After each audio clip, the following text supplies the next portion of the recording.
The first time people heard Hannah Myers name it was a short local headline buried under bigger stories. It said Solo Ecologist Missing in Yosemite.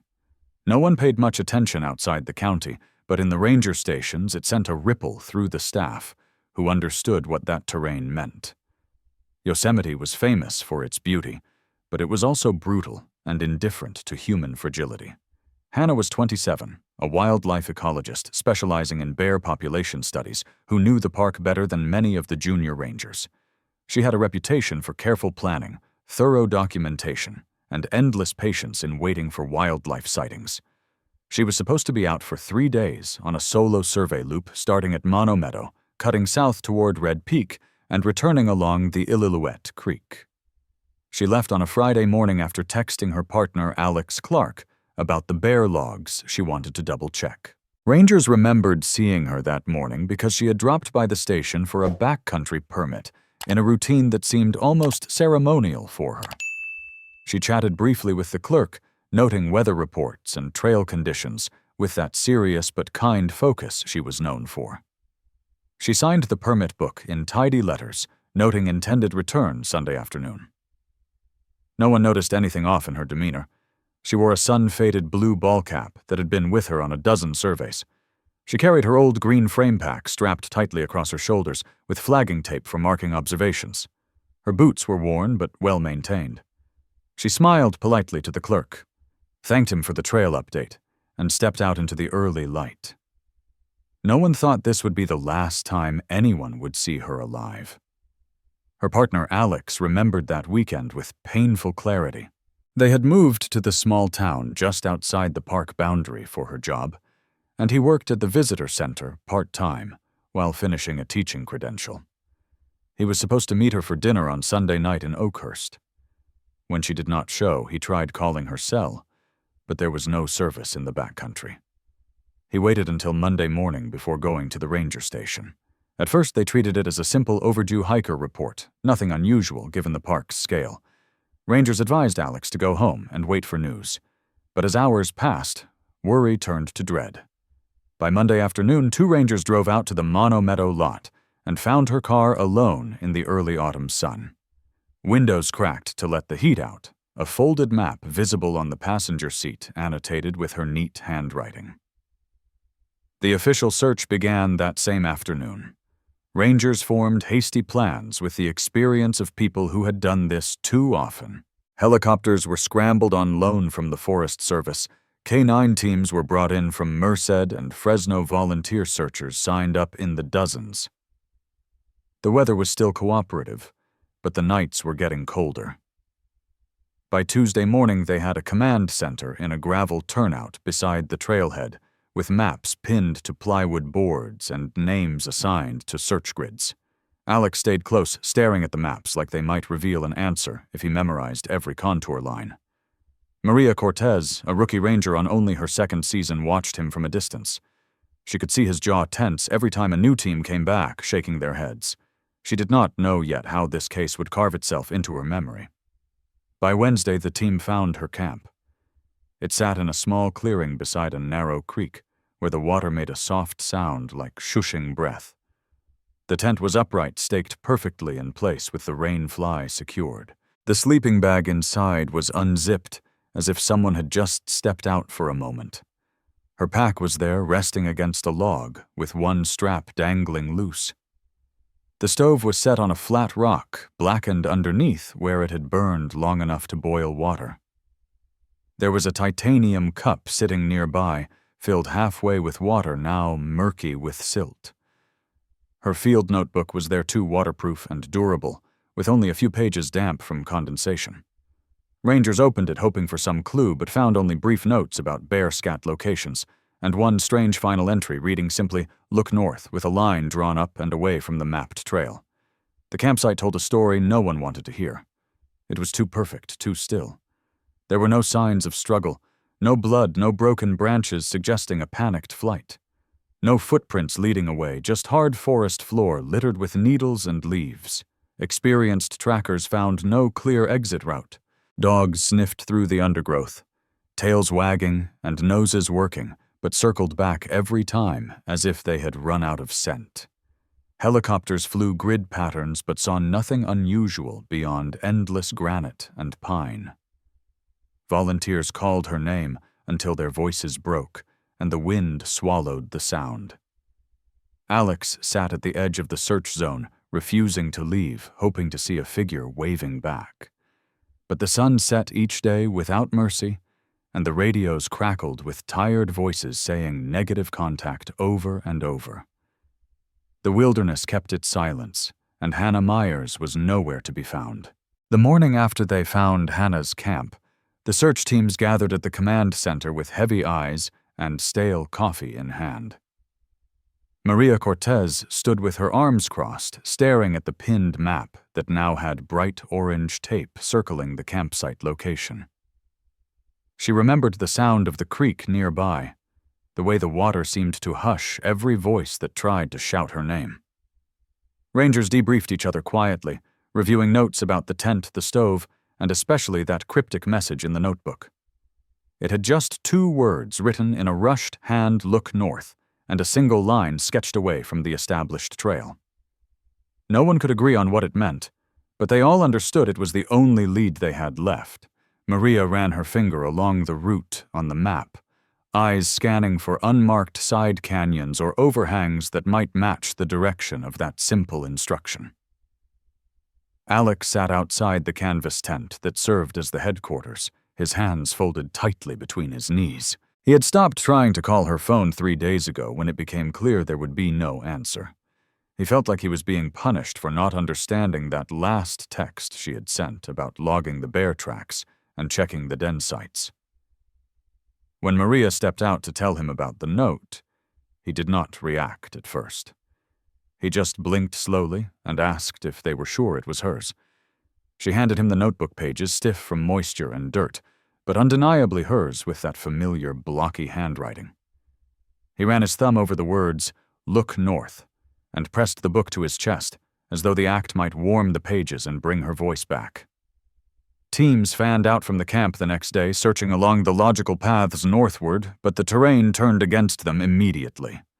The slope became steeper, filled with boulders and thick chaparral that grabbed clothes and skin. They marked small caves and overhangs, but found nothing more than old animal bedding and the remains of long-dead fires from hunters decades before. Maria moved carefully with her unit, pacing herself as they checked each possible nook where Hannah could have sheltered. Each time she radioed in with negative results, her voice fell lower. She wanted to believe the note had been a plan, a sign of deliberate movement, but the reality was harsher. They found no footprints, no broken branches, no fabric scraps, nothing that would confirm she had made it beyond that camp. Back at the site, forensic examiners went over the tent and contents with the kind of precision usually reserved for crime scenes. They found the pack intact with only a few smudges of dirt and wear marks exactly where you would expect after days of hiking. The sleeping bag was unzipped and lay in a casual curve suggesting someone had simply gotten up. They checked her small stove, finding charred residue from instant oatmeal. Her titanium cup still had water from the creek inside, left to settle before filtering. It was mundane and haunting at once. When they powered up her GPS unit, they found it worked perfectly, but had been wiped of all recorded waypoints. That detail hit everyone hard. Someone had to do that deliberately. Maria carried that GPS back to the ranger office after the search was suspended for the night. She sat at the small metal desk with a single lamp casting a pool of light on the scratched surface. She turned the unit over in her hands, thinking about Hannah, meticulously marking her routes before every trip. The older rangers told her privately that it made no sense. Hannah was the kind of hiker who left no detail to chance. Maria remembered the last time she saw her in the station lobby checking weather reports and noting wind patterns. She remembered the easy way Hannah had smiled when she said she liked this job because it gave her the best office window in California. Alex left the park that week, unable to watch the slow unraveling of hope. He packed her car himself before handing the keys to a deputy to have it transported back to town. He sat in the passenger seat for a long time, just staring at the dash where she had kept a small laminated photo of them at the Merced River. He eventually pulled it free and slipped it into his wallet. Maria watched him go with a tight feeling in her chest. She wanted to stop him to tell him they would keep looking, but she knew he could not listen anymore. He looked like a man who had forgotten how to speak. The official record at the end of that week was sterile in its phrasing. It said, "Hiker overdue. Extensive search performed. No further evidence found. Case status inactive pending new information." For Maria and a few others, that summary was salt in a wound. She knew it would be filed away in a cabinet somewhere alongside other tragedies the park had witnessed. But she also knew the real story was written in the details no one could make sense of. The perfect campsite, the wiped GPS, the note telling her to look north. Those pieces refused to settle into any neat explanation. They were like burrs under the skin, impossible to ignore. The morning fog in the valley sat low and heavy as the rangers gathered for another briefing. Maria listened as the lead ranger listed the new grid assignments in a tired voice. They had started the day with optimism, but it had drained away like water through granite cracks. The official command post was a jumble of maps taped to folding tables, paper coffee cups littering every surface, and radios that crackled with static more than voices. Maria watched Alex's empty chair in the corner and felt the gap his absence left. He had gone back to town, needing distance from the place that refused to give him any answers. The searchers split into teams, shouldering packs full of first aid kits and satellite phones, all grimly aware they might not find anything, but still unwilling to be the one who stopped looking first. They pushed deeper into the North Country as the note suggested, marking their routes with bright tape and GPS logs that ironically worked just fine. Maria's boots were already frayed at the toes, and her shins ached from days of climbing over scree and under low branches. The northern slope was steeper than maps suggested, with hidden ledges and thick brush that snagged on clothes. Every so often she paused and scanned the landscape for movement or color out of place, listening for anything beyond birdsong and wind through the pines. The silence mocked them. She called Hannah's name again and again, voice hoarse, the syllables dry in her mouth. When they returned that evening, no one spoke right away. The sun had dropped behind Cathedral Peak, leaving the camp in chill shadow. Some sat in folding chairs and dropped their heads into their hands. Others stared at the maps as if trying to will new leads into existence. Maria stood with her arms folded tightly across her chest, feeling the growing dread that they had missed their chance. She caught the eye of Ranger Lowell, one of the veterans who had seen a dozen of these searches. He shook his head almost imperceptibly. They were running out of places to look. They were running out of justifications to keep the crews in the field. On the fourth day of searching, they found nothing new. Helicopter sweeps revealed only the slow shift of the season as the meadows browned and the first hints of frost lined the higher elevations at dawn. Maria hated the sound of the rotors as they passed overhead, a harsh buzz that did nothing but scatter the wildlife and remind them how big the park really was. When she looked up at the granite walls, she felt them press back, unyielding, disinterested. They offered no clues and no comfort. She felt ashamed of the tiny hope that maybe Hannah had just walked out on her own, choosing another trail, another life. But she could not make that fantasy work. Alex did not return for the final debrief. The Park Service met under the canvas tent and talked about liability, about staffing limits, about winter coming on fast. Maria sat near the back, biting her lip hard enough to taste iron. The lead ranger read the official statement aloud with bureaucratic, calm words that drained the color from everything around them. He said they would downgrade the search to passive status, that they would remain alert for any evidence hikers might find in the coming months, that they would notify the family of the change immediately. The words felt cold, efficient, like they were designed to end the story, even though it had no ending. Maria left the meeting and walked out into the dark, listening to the crunch of needles beneath her boots. She found herself at the edge of the parking lot where Hannah's car had once sat. It was gone now, returned to Alex, but Maria could see its ghost in the empty space. She closed her eyes and remembered Hannah's voice on that last morning in the station, polite, but determined the way she had thanked Maria for the trail update. She felt the weight of all the unanswered questions pressing in on her heavier than any pack she had carried into the backcountry.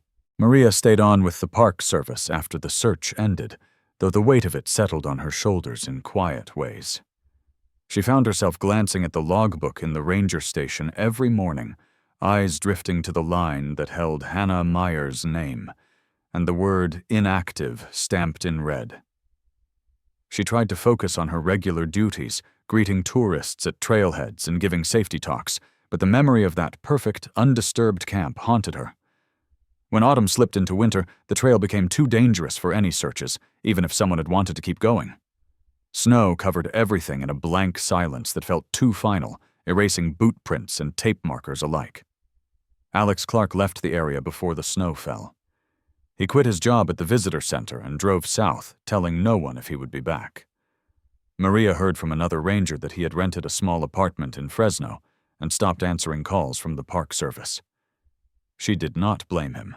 Every day spent under those granite walls was a reminder of what had gone missing, of what the land would not give back.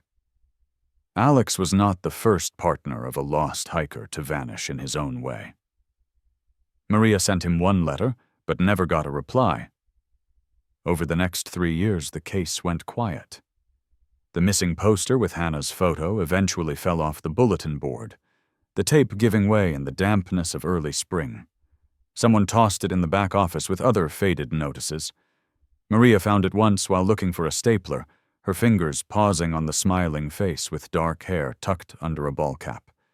She could not bring herself to throw it out, so she taped it to the inside of her locker door. When she got dressed for patrol in the mornings, she saw it staring back a small promise she never said out loud, but kept all the same. Tourists continued to arrive in droves every summer, snapping photos of waterfalls and granite domes, asking where to see wildlife safely. Maria smiled and answered their questions, handed out maps, and reminded them to pack out trash. She wondered how many of them understood what the wilderness really meant, how it could swallow a person whole, without any warning. Sometimes she would catch herself scanning crowds for a familiar face, even though she knew Hannah would not be among them. It was a habit she could not shake.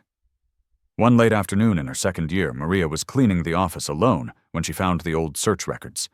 She spread them out on the desk, reading the notes about the camp, the wiped GPS, and the cryptic "Look North" message. She felt her pulse quicken. It made no sense. The careful way Hannah had left the tent, the water measured in the cup, the notes in her book, all of it suggested she had planned carefully. But the final instruction seemed hasty, desperate even. Maria closed the folder and sat back in the chair, listening to the wind rattle the window. She knew she would not be able to leave it alone. When spring returned, Maria used her own days off to hike the northern slope again. She did not tell the office. She packed lightly but thoroughly, wearing the same park-issued green that marked her as a ranger. She moved slowly, taking careful notes, checking every rise and hollow. But the land refused to offer up anything. She found old fire rings, a rusted canteen, and once the bones of a deer picked clean by scavengers, but nothing that tied back to Hannah. She made camp near the creek one night, listening to the water and watching the stars move overhead, feeling the weight of all the nights Hannah might have done the same. In the fall of her third year, Maria was given a new assignment in another sector of the park. She packed up her locker, closing the door on Hannah's photo for the last time. She took it with her folded gently into her journal. She told herself she would keep looking even if she no longer worked that area officially. She did not say it out loud, but she felt it deep in her ribs. Yosemite did not give up its secrets easily. But Maria had time and patience, and she was willing to carry the silence with her a little longer. 3 years after Hannah's disappearance, the park settled into another busy summer. Tourists flowed in with their SUVs and rental RVs, asking about the best overlooks and where to see bears safely.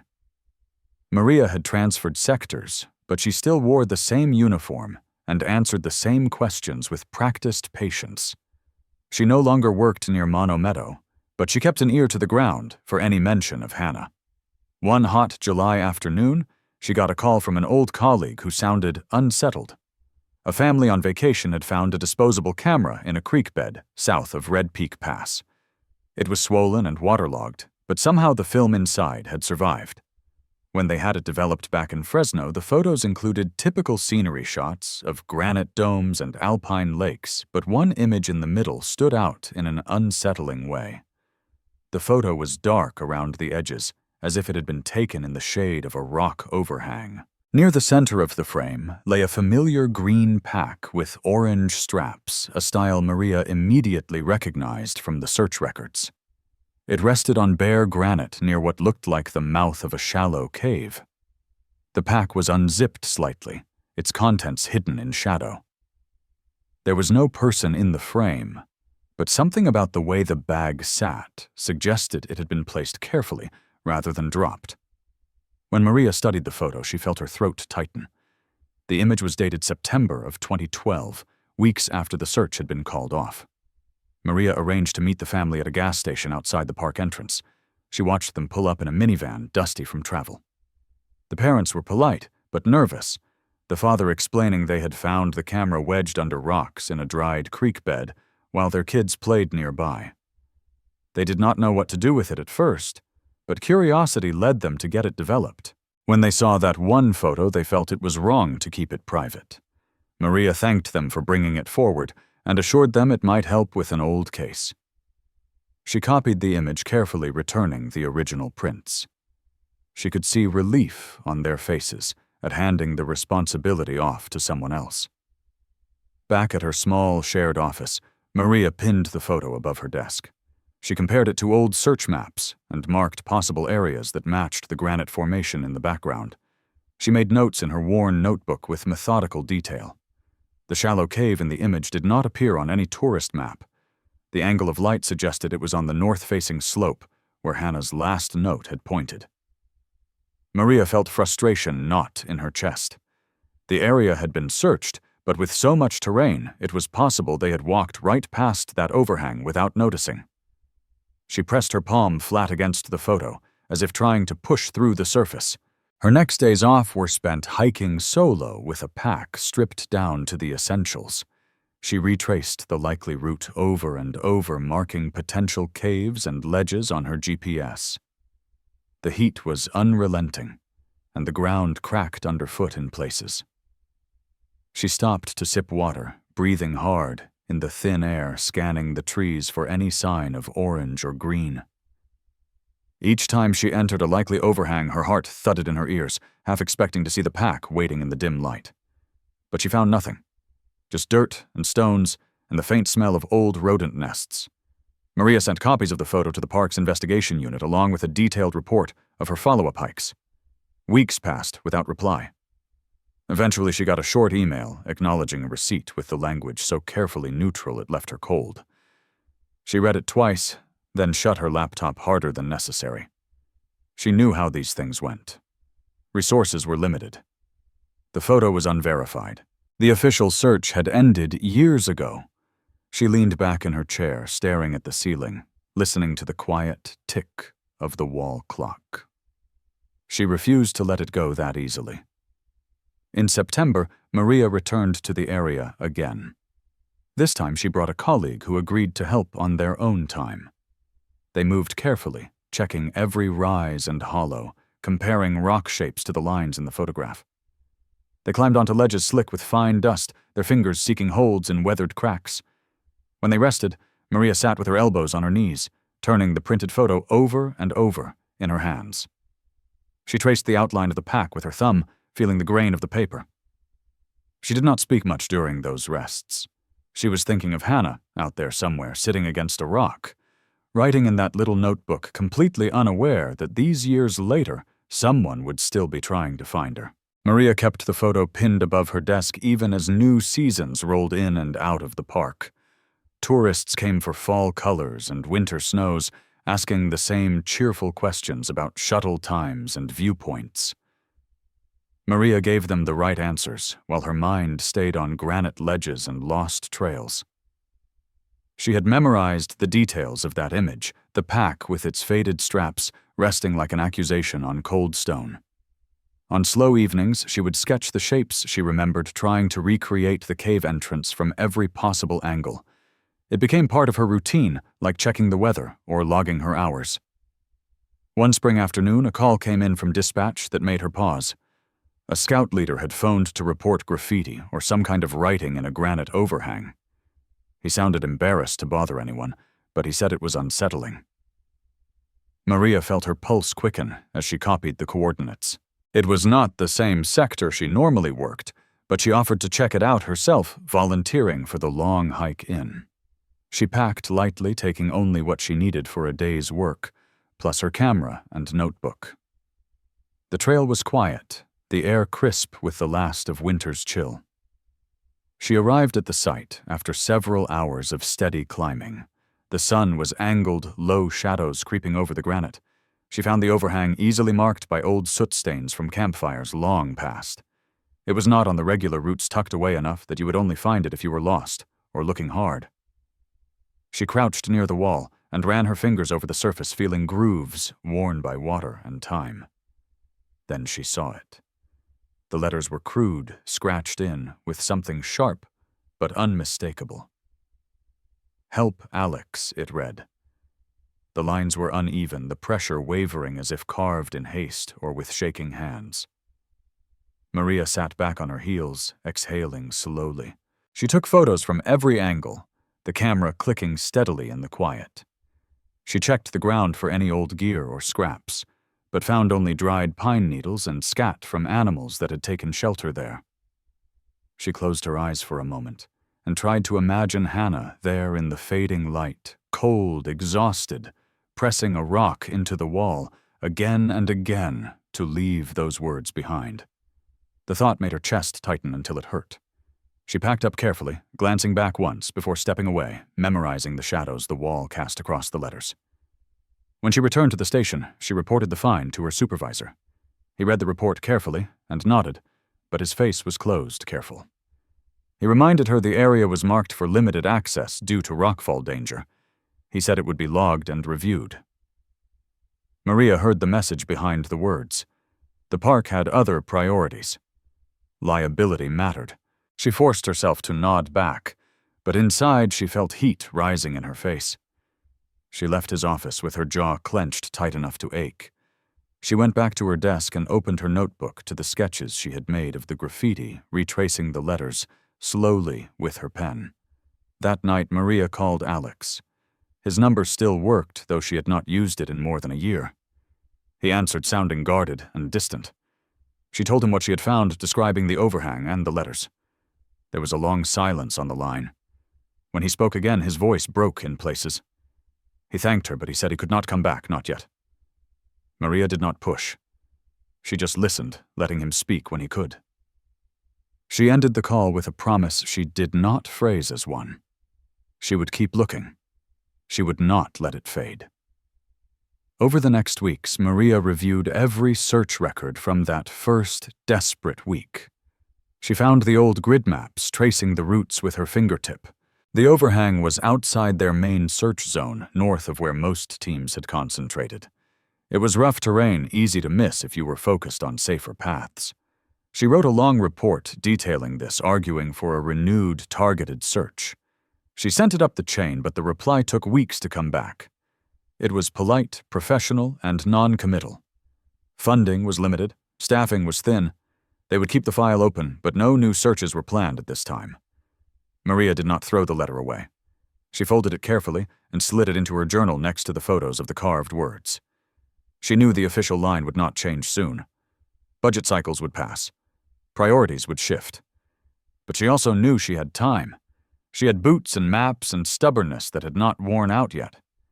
She made notes for her next days off, marking the overhang on her personal GPS, planning new routes to approach it from other angles. She would go back. She would keep checking, because someone had stood there once and left a message meant for one person alone. Alex had spent years trying to forget the shape of granite walls and the hush of pine needles underfoot. He worked odd jobs across the valley towns, living in rented rooms with peeling paint and too quiet nights. He kept Hannah's laminated photo in his wallet, the edges soft from being handled so many times. He would look at it in laundromats and parking lots, tracing the curve of her smile with his thumb. But each time he tried to imagine her somewhere else alive and safe, the fantasy crumbled. He avoided news about Yosemite, even when fires or storms made headlines. But in the back of his mind, he knew he would return. It was Maria's voice on the phone that finally pushed him. She did not beg or guilt him. She just told him plainly about the overhang, about the words scraped into rock that said, "Help, Alex." He sat on his bed for a long time after the call, ended elbows on his knees, head in his hands. He did not sleep that night. Instead, he packed a small duffel with the quiet focus of someone preparing for something he had always known would happen.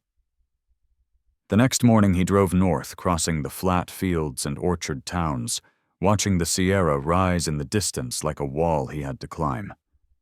He met Maria in the ranger station parking lot. She looked tired, wind-chapped, the same uniform, but older. He barely recognized his own reflection in her sunglasses.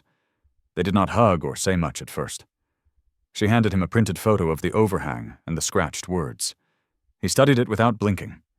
He nodded once, then asked if she would take him there. They did not bother with small talk on the trail. The climb was rough in places, and they took breaks where they sat, with water bottles in hand, listening to the breeze shift in the trees. She pointed out landmarks, quietly the creek they had searched back then, the ridgeline they had marked on old maps. He did not answer much, but she could see him taking it, in measuring every slope and boulder against the memories he had tried to bury. They reached the overhang in the early afternoon. Light cut across the granite at an angle that made the words stand out stark and unmissable. "Help, Alex." Alex dropped his pack and stepped forward until his fingers hovered just above the letters. His breathing slowed. Maria stayed back, giving him space. She watched his shoulders rise and fall with deliberate control. He finally let his hand rest flat on the wall, palm pressed over the carving, as though trying to close the gap of years between them. He did not speak for a long time. When he did, his voice cracked. He said she had been here. She had called for him. Maria listened quietly. She told him about the first time she had found the site, about taking photos in the slanting light. She described checking the ground for clues that never appeared. She showed him the notebook she carried, pages filled with notes and grid maps, places she had searched alone. He flipped through it slowly, eyes scanning the careful handwriting. When he handed it back, he thanked her in a voice so low she almost did not hear. She nodded, but did not smile.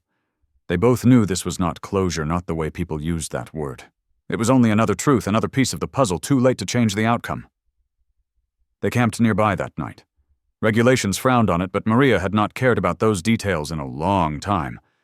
The fire was small, carefully tended in a ring of rocks. Alex stared at the flames, his face drawn. Maria let the silence stretch. She cooked simple food in a battered pot and handed him a portion without a word.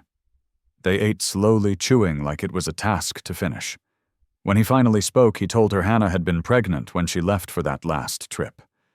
He had not told anyone before. He wiped his eyes with the back of his wrist and kept talking voice-hoarse words, spilling out between deep breaths. Maria did not interrupt. She just listened, the firelight flickering on her face. Long after the flames died, they lay in their sleeping bags, listening to the wind shift in the branches above. Maria thought about all the nights Hannah might have spent in the same cold hush alone, or trying to stay alive. She wondered if she had whispered to the trees or the stars, or no one at all. She thought about the "Help, Alex" message, and the urgency carved into stone with trembling hands. When she closed her eyes, she saw the letters burned behind her eyelids. She knew she would never forget them. She did not want to. When Alex left the park, he did so quietly. He thanked Maria with a heavy voice and drove back down the winding highway without looking back. Maria watched the dust trail behind his car settle over the dry ground until the vehicle disappeared beyond the first bend. She felt hollow and worn as she walked back to the ranger station alone. That night she sat at her small government-issue desk with the "Help, Alex" photos spread around her lamp. She stared at them until the shapes of the letters blurred. She did not want to sleep because she knew what dreams waited for her. The next morning she opened the station archives alone, unlocking the metal cabinet that held incident reports no one wanted to think about. She searched the old logs for anything about that northern slope. She flipped through yellowing pages filled with messy handwriting, finding scattered notes about past search efforts. One report from the year before Hannah disappeared caught her eye. A ranger had noted strange echoes in the same region, claiming he heard what sounded like a woman crying late at night during patrol. The report was never followed up. Maria traced the words with her finger, trying to imagine what that ranger had felt out there in the dark. She found more logs, some older, and faded so badly she had to hold them under the lamp at an angle to read them. Another report described a solo hiker who turned around mid-route, saying she felt watched the entire time. She refused to finish her trip. That, too, was dismissed as nerves. Maria copied these entries into her own notebook. She felt anger burn under her ribs that no one had taken them seriously. She realized they had all been treated like isolated anecdotes, nothing worth diverting budget or staff from popular trails, where tourists took selfies and bought maps in the visitor center. Maria kept digging until she found an internal memo marked confidential in scrawled pen. It referenced an off-limits zone proposal for the northern slope, citing terrain instability and prior distress calls. It listed no specific incidents, but hinted at maintenance staff being unnerved during surveys. It recommended limiting access and issuing warnings only if asked directly by visitors. She closed the folder slowly and sat back in her chair. Outside the station, the wind rattled the window panes and carried the scent of dust and pine. She realized she was gripping the folder so tightly her knuckles had gone white. When she confronted her supervisor, he did not deny the documents existed. He looked tired and worn, like someone who had carried too many seasons in his shoulders. He told her the park had to prioritize visitor safety in the most popular zones. He said resources were stretched thin. He said it was better not to scare people away over unconfirmed stories. Maria listened with her arms folded tight against her chest. She did not argue. She already knew no one would allocate new funds to a decade-old search for one hiker who had been quietly moved to the passive files. She just turned and walked out without looking back. That night, Maria spread everything on her kitchen table in her small, rented cabin. Maps marked with fading pen black and white photocopies of the overhang old search grids and GPS coordinates, her own handwritten notes crammed into every margin. She worked under the single bulb until her eyes burned. She marked a new route north of the overhang, a shallow ridge that the first searches had avoided for being too difficult to cross quickly with large teams. She wrote questions to herself in the margins. What did Hannah see there? Where did she go after carving those words? Did she wait for rescue? Did she know rescue would not come? Maria called Alex the next day. His voice sounded raw and hollow. She told him about the logs she had found. She heard his breathing change on the other end. He did not say much, only that he wanted to see the pages for himself. She scanned them and emailed them to him without hesitation. That evening he called back and said he believed her. He said he knew in his bones Hannah had not just gotten lost. She had found something she could not get past. They spoke for a long time without planning or promising anything, just two people trying to hold on to whatever pieces of Hannah they could find in the silence left behind. Maria woke before dawn with the cold autumn air seeping through the thin walls of her cabin. She dressed in layers, pulling her boots on slowly as the light outside turned from black to gray. She had spent weeks planning this final search, marking and remarking routes on laminated maps with a red grease pencil. She had read those old logs until she knew them by heart. Alex had called her the night before, voice rough but certain. He said he was ready to come back one more time. Maria told him to meet her at the old ranger station parking lot. She packed her gear carefully, making sure she had enough food and water for 2 days. They met without fanfare. Alex's face looked older, the lines around his eyes deeper. He wore a battered pack that had seen better years. Maria handed him a folded map without a word. He opened it and traced the red route she had planned, nodding slowly. She explained the plan in her clipped ranger voice, outlining the ridge they had missed in earlier searches, the shallow gullies that might have hidden anything for years. Alex listened without interrupting, occasionally glancing at the mountains in the distance. When she finished, he just shouldered his pack and waited for her to lead the way. They hiked in silence for hours. The trail was little more than game path, barely visible in the dry grass and low brush. The sun climbed steadily, casting hard shadows between the granite outcrops. Maria stopped often, scanning the slopes with practiced eyes. She pointed out old fire scars and rockfall zones. Alex followed close behind, breathing hard but steady. At one point he asked about the letters in the overhang, whether they had changed. Maria shook her head. They were still there, unchanged and patient. She did not mention how she sometimes dreamed about them, the way they seemed to glow in moonlight her mind invented. Near midday they reached the base of the ridge.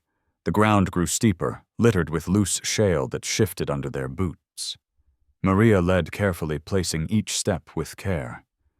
She paused to let Alex catch up, watching his chest rise and fall with labored breaths. He would not turn back, though. He wiped sweat from his forehead with the back of his arm and gestured for her to keep going. They climbed in silence, the only sounds their boots scraping stone, and the wind sifting through sparse pines. At the top, they rested against sun-warmed granite, sharing water in measured sips. They set camp on a flat ledge just below the ridge crest. Maria lit a small stove, heating water for dehydrated meals. Alex sat with his back against a boulder, legs stretched out in front of him. He stared at the sky, watching it shift from blue to pale orange. He asked her quietly what she thought they would find. Maria paused, stirring the pot with deliberate care. She told him she did not know. She said she only knew they had to look, that it felt wrong to stop. He nodded once, eyes glinting in the fading light. They ate in silence, chewing without much appetite, the wind cooling quickly as the sun disappeared behind the peaks. That night Maria lay awake in her bag, watching stars appear one by one. She listened to Alex breathing steadily a few feet away. She remembered the first days after Hannah went missing, the chaos and confusion, the maps spread across tables, the radio's hissing static. She remembered the helpless frustration as each lead failed. She closed her eyes and pictured Hannah's campsite, the sleeping bag unzipped as if she would return any moment. She did not pray or ask for anything. She just let the memory fill her until sleep took her in slow, heavy waves. In the cold, gray light of morning, they packed in silence and continued along the ridge. Maria led them along the line she had marked on the map, watching the terrain carefully. The slope dipped into a narrow channel choked with deadfall and brush. She stopped scanning for anything that did not belong. Alex moved beside her, pointing at a spot where the earth looked disturbed, as if it had settled differently than the rest. They approached slowly. Maria knelt, brushing pine needles away with her gloved hand. There was no gear, no bones, nothing obvious, but she felt sure someone had been there. The ground held an old depression, like where a pack might have rested for days. They stayed there a long time, checking every angle, every rock for signs of carving or dropped items. Alex walked in widening circles, eyes scanning the ground with the intensity of someone willing a clue to appear. Maria called his name softly after a while, gesturing him back. She could see the defeat in his shoulders as he trudged toward her. She felt it too deep in her gut, cold and unforgiving. She told him they would keep looking, that they would not stop yet. He nodded, voice hoarse, as he thanked her for coming, for not letting it end in silence. They woke before dawn on the third morning, stiff from cold, and the hard ground beneath their mats.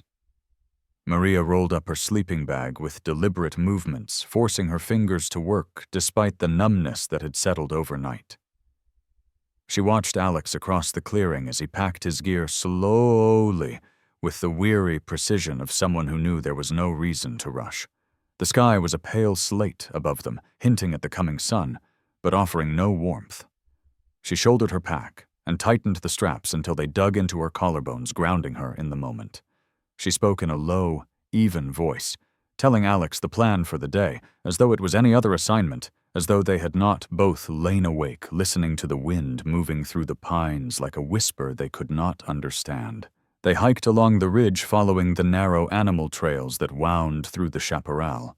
The brush scraped their pants, leaving pale marks on the fabric, and the occasional tear where thorns caught and held fast. Alex moved carefully, placing each foot with deliberate weight, checking his balance on the loose granite scree that sloped away sharply on either side. Maria paused often to scan the terrain ahead, noting any break in the rocks, any shadow that suggested shelter.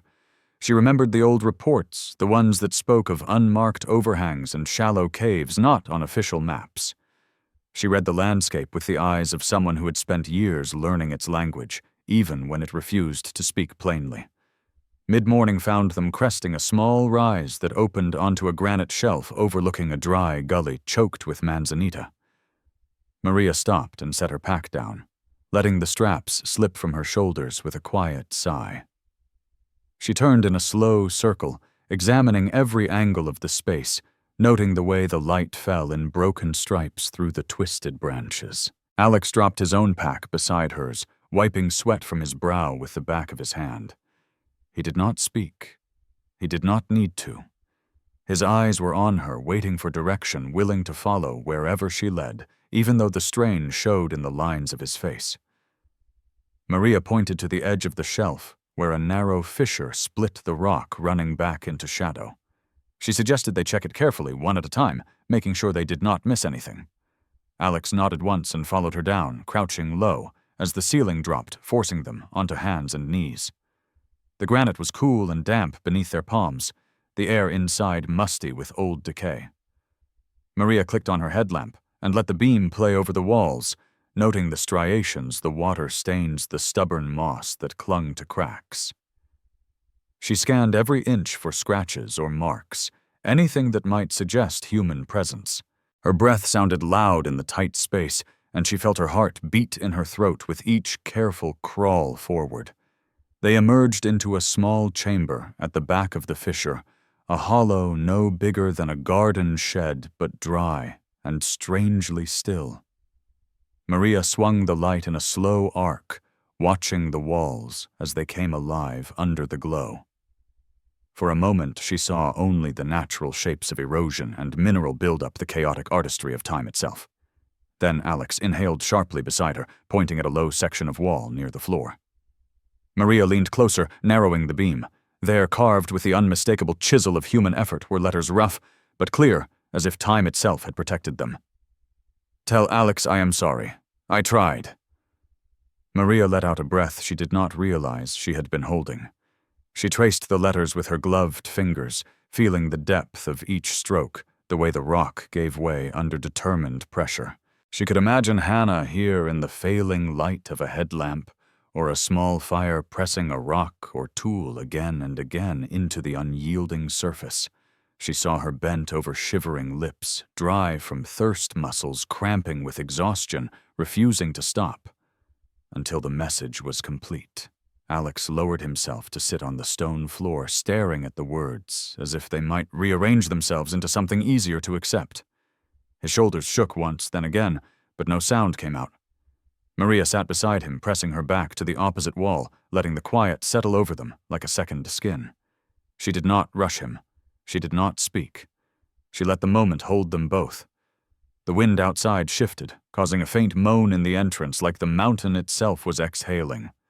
She imagined Hannah hearing that same sound, wondering if rescue had finally come, if help was just outside the narrow crawl, waiting with open arms. Maria felt tears burn hot in her eyes, and she let them fall unchecked, streaking dirt across her face. She closed her eyes for a moment, seeing Hannah's camp perfectly pitched boots lined up stove, cooling journal filled with careful notes, all waiting for an ending that never came. Eventually, Alex reached out, brushing his fingertips over the carved words. He spoke in a low voice, saying he was here now, saying he was sorry too. Maria listened without moving, feeling the weight of his grief seep into the space between them. She understood this was not closure. There was no neat ending. There would always be questions. But this was truth carved in stone, undeniable and real, something the wilderness could not erase no matter how many winters passed. She pulled her notebook from her pack and carefully copied the letters, shading them with slow, deliberate strokes, making sure every line was captured. They stayed there until the light outside began to fade. Maria finally stood, stretching her cramped legs joints, popping in protest.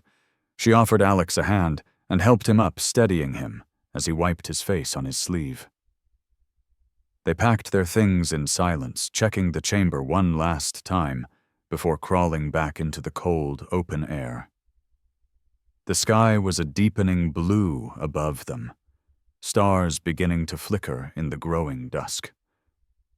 Maria felt the chill on her skin, but she did not shiver.